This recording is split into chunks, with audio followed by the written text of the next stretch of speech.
नमस्कार साथियों, स्वागत है आपका अपने YouTube चैनल नीर केमिस्ट्री पाठशाला में। मैं हूं ब्रिजेश कुमार और आज हम चर्चा करने वाले हैं क्लास 10th के चैप्टर अम्ल, क्षार तथा लवण में। तो आज हम डिस्कस करने वाले हैं कि एसिडिटी क्या होती है, बेसिसिटी क्या होती है, अर्थात क्षारकता क्या होती है और अम्लता क्या होती है। चलिए हम स्टार्ट करते हैं और देखते हैं क्षारकता क्या होती है। तो क्षारकता के आधार पर अम्ल का वर्गीकरण करेंगे, ठीक है ना। क्षारकता के आधार पर अम्ल का क्या करेंगे, वर्गीकरण करेंगे, ठीक है। अम्ल का वर्गीकरण करेंगे। अब कैसे करेंगे देखिए। तो पहला हमारा है मोनो क्षारक अम्ल, मोनो क्षारक अम्ल। अब ये क्या होता है मोनो क्षारक अम्ल? देखो, मोनो का मतलब होता है एक, ठीक है ना, जिसमें एक H प्लस हो, किस क्या हो, जिसमें एक H प्लस हो, H प्लस आयन हो, ठीक है, आयन हो, जिसमें से एक H प्लस आयन क्या हो, देता हो। तो ऐसे अम्ल को हम क्या बोलते हैं, एक क्षारकता, ठीक है। इसको बोलते हैं एक, ठीक है। तो देखिए, देखो मोनो का मतलब होता है एक, क्षारक का मतलब होता है उसमें से एक क्षार मिलेगा। अम्ल कहां से, एक H प्लस आयन से मिलेगा, ठीक है। एक H प्लस जब आयन देगा तो उसमें से क्या मिलेगा, एक क्षार मिलेगा और एक क्या होगी, क्षारकता होगी। क्लियर है? तो उसी को हम बोलते हैं मोनो। तो देखिए मोनो में क्या होगा, पहला है आपके पास, जैसे हम बात करें यहाँ पे HCl की बात करें, HCl, तो जब HCl टूटेगा तो देगा ये H plus plus Cl minus. देखिए यहाँ पे एक H प्लस है ना, इस HCl की क्षारकता कितनी हो गई, क्षारकता कितनी हो गई, एक। ये बिल्कुल उल्टा होता है, हमें अम्ल से क्या मिलेगा, एक H प्लस मिलेगा तो हम क्या बोलेंगे, क्षारकता। हालांकि क्षारकता क्या होता है, जो क्षार की तरह काम करे तो कौन करेगा। तो इसकी परिभाषा है कि जिसके पास इलेक्ट्रॉन की अधिकता होती है वो कैसा काम करता है, क्षार की तरह, और जिसके पास इलेक्ट्रॉन की कमी होती है उसे हम क्या बोलते हैं, अम्लता बोलते हैं, ठीक है। देखिए इसके पास क्या है, इलेक्ट्रॉन की अधिक है। कैसे अधिक है, तो देखो ये H है, ये Cl है। आप जानते हो कि एक बंध दो इलेक्ट्रॉन से मिलकर बनता है, तो जब ये टूटता है तो एक इलेक्ट्रॉन किसका होगा, क्लोरीन का, तो ये अपना इलेक्ट्रॉन तो ले लेगा, तो यहाँ से गया। लेकिन ये पावरफुल होने के कारण क्या करता है, एक जो हाइड्रोजन का इलेक्ट्रॉन बचा है वो ए भी ले लेता है, अपनी क्षमता के कारण ले लेता है, पता है, दो इधर ले लेता है। तो एक अपना लिया तब तो कोई चार्ज नहीं होता है, लेकिन जब इसका छीनता है तो इस पर क्या होता है, माइनस चार्ज। इसके पास क्या हो गई, इलेक्ट्रॉन की अधिकता हो गई, तो जितना इस पर माइनस चार्ज होगा उतना ही उसके पास इलेक्ट्रॉन की अधिकता है, तो एक हो गया ना। तो ये कैसा काम करता है, क्षार की तरह काम करता है, ठीक है। तो हम बोलते हैं कि इस अम्ल से हमें एक क्षार मिले हैं, इसलिए कि क्षारकता कितनी हो गई, एक। हालांकि बहुत लोगों को समझ में नहीं आता है, 11th का कंसेप्ट है, तो हम सिंपल 10th की क्लास में हम देख लेते हैं कितना H प्लस आयन देता है, तो हम इससे बात कर लेते हैं, ठीक है ना। ये अभी समझ में नहीं आएगा इसलिए हम H प्लस से बात करते हैं, ठीक है। दूसरा हम बात करें H2SO4, तो देखो H2SO नहीं, ये दो हो जाएगा ना, एक मिनट, हमें तो एक ही वाला देख लेना, ठीक है ना। तो ये हो जाएगा HNO3, HNO3, HNO3 हो तो कितना हो जाएगा, तो H प्लस प्लस क्या हो जाएगा, NO3 हो जाएगा। देखो यहाँ भी क्षारकता कितनी, एक हो गई। तीसरा देखो यहाँ पे HCl हो गया, HNO3 हो गया, फिर से आपके पास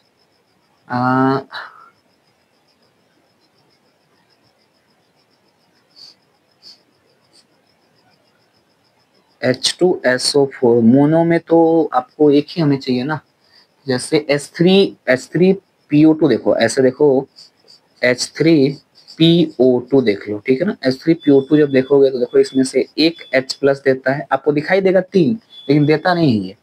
तो ये दे देगा PO2, यहाँ दे देगा H2, देखो तीन है ना, तीन दे देगा तो H2PO2 कितना, एक माइनस, ठीक है। फोर्थ की बात करें, फोर्थ कौन देगा भाई, तो ये हो गया। और इसके अलावा हमें तो देखने को नहीं मिल रहा है, ठीक है ना। देखने को नहीं मिल रहा तो चलो इतना ही छोड़ देते हैं, ठीक है ना। अब हम बात करेंगे द्विक्षारक अम्ल, द्विक्षारक क्षारक अम्ल। द्विक्षारक अम्ल में क्या होगा, तो देखो द्वि है ना, द्वि का मतलब कितने, दो। कितने क्षार मिलने वाले, दो मिलने वाले। किससे मिलने वाले, अम्ल से मिलने वाले हैं। तो ऐसे को हम क्या बोलते हैं, द्विक्षारक अम्ल। तो पहले की हम बात करते हैं, जैसे आपके पास हो जाएगा H2SO4 हो जाएगा। जब ये ब्रेक होगा तो ये किस में ब्रेक होगा, 2H प्लस प्लस क्या, SO4 2 माइनस। दूसरे की अगर बात करें तो यहाँ पे हो जाएगा H2CO3। जब ये ब्रेक होगा तो किस में ब्रेक हो जाएगा, 2H plus plus CO3 2 minus. तीसरा जब ब्रेक हो जाएगा तो ये क्या हो जाएगा, H2SO4 हो गया। ये हो जाएगा H3PO3। जब ये ब्रेक होगा तो किसमें ब्रेक होगा, 2H प्लस प्लस HPO3। ठीक है, HPO3 कितना, 2 माइनस। दिखाई दे रहा है ना।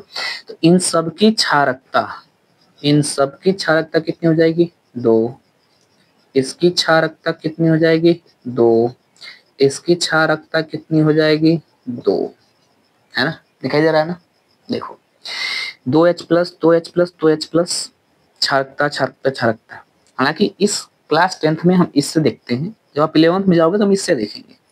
ठीक है, क्लियर है। चलिए, मन करते हैं यहाँ पे एक तीसरा, यहाँ पे चौथा एक ऐड कर लीजिए। चौथा कहाँ करेंगे, यही ऐड कर लीजिए कि CH3COOH। ये भी एक एसिड है, टूटेगा तो किस में देगा, CH3COO माइनस प्लस क्या, H प्लस। देखिए इसकी भी क्षारकता कितनी हो गई, 1 हो गई ना। क्लियर है। चलो, तो ये जितने भी हैं हमारे पास, एक और ऐड कर लो आप। जैसे कि मैं H2S की बात करूं तो जब ये ब्रेक होगा तो देखो ये 2H plus plus S2 minus. देखो इसकी क्षारकता कितनी हो गई, 2।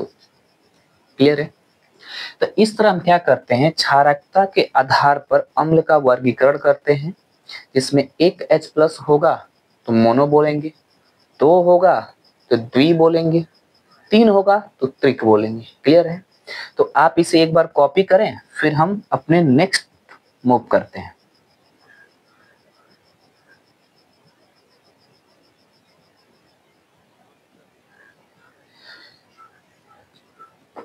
चलिए, कॉपी हो गई है तो हम आगे मूव करते हैं और देखते हैं।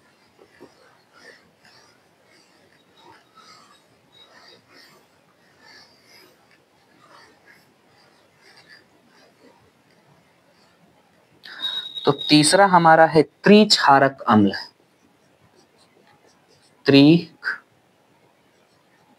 त्रिक्षारक या त्रिक लिख लो, त्रिक्षारक अम्ल। ठीक है, त्रिक्षारक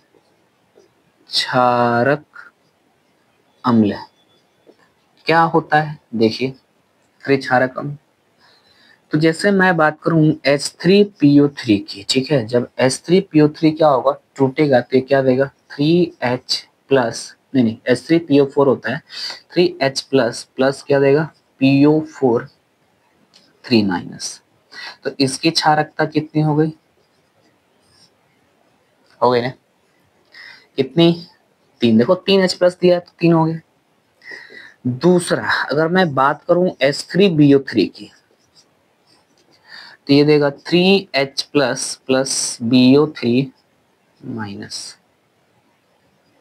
ठीक है, कहानी समझ आई। तो ये जो होता है यहाँ पे देता है, तो देखिए इसकी भी क्षारकता कितनी हो गई, 3 हो गई। तो इस तरह क्या करते हैं, अम्ल को वर्गीकरण करते हैं। कर दिए ना। चलिए, अब हम नेक्स्ट देखते हैं। ठीक है ना, कॉपी कर लीजिए।